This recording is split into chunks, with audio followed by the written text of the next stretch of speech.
আজকের আমাদের আলোচনা মূলত কেন্দ্রীভূত ছিল বাংলাদেশের যে চলমান নতুন গণতান্ত্রিক যাত্রা।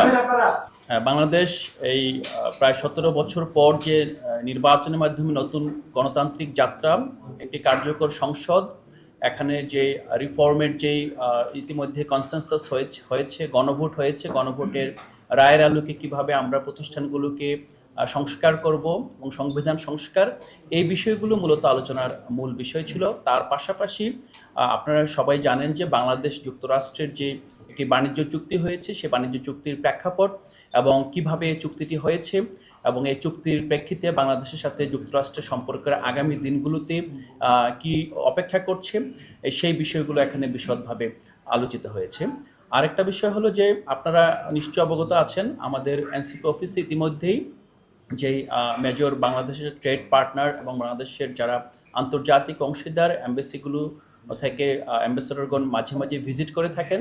এই ভিজিটের মূল উদ্দেশ্য হলো যে বাংলাদেশের যেই নতুন যে রাজনৈতিক পার্টি আছে, পাশাপাশি যে বিরোধী রাজনৈতিক দলগুলো আছে, তারা কিভাবে এই এখানকার গণতন্ত্রকে সংহত করতে ভূমিকা পালন করতে পারে এবং তারা এই কোনো বাধা অনুভব করছে কিনা, অথবা তাদের সাথে আপনারা নিশ্চয়ই জানেন যে যে কোনো দেশে বিরোধী দল হলো যে এমন একটি দল যারা ওয়েটিং গভর্নমেন্ট বলা হয়। যে কোনো সময় যখন গভর্নমেন্ট শিফট হয় তখন কিন্তু বিরোধী দলই গভর্নমেন্ট হিসেবে আবির্ভূত হয়।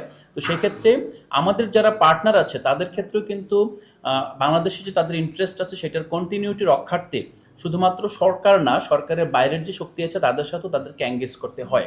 সেই এঙ্গেজমেন্টের অংশ হিসেবে এনসিপি আজকে যে মিটিং করেছে, সেই মিটিং কি আলোচিত হয়েছে। আসসালামু আলাইকুম, সকলকে অসংখ্য ধন্যবাদ। আপনারা এত শর্ট টাইমে উপস্থিত হয়েছেন। এখানে একটু প্রথমেই বলে রাখা ভালো যে আমাদের আজকের এই যে মিটিংটা ইউএস অ্যাম্বাসেডর সহ আপনারা যদি একটু একটু একটু কথা না বলেন আমার জন্য সুবিধা হয়। সেটা হচ্ছে যে আজকে ইউএস অ্যাম্বাসেডর সহ 3 সদস্যের একটা ফরেন ডেলিগেশন আমাদের সাথে আজকে মিটিং করেছে। মিটিংটা আসলে খুবই ক্যাজুয়াল একটা মিটিং ছিল।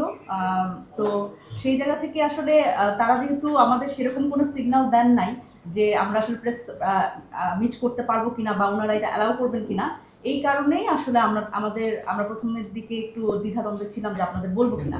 তো পরবর্তীতে ওনাদের থেকে আমরা ক্লিয়ারেন্স পাওয়ার পরে আপনাদের শর্ট নোট নোটিসে আমরা বলেছি। সেই জন্য আপনারা যারাই এসছেন তাদের কাছে আন্তরিক কৃতজ্ঞতা।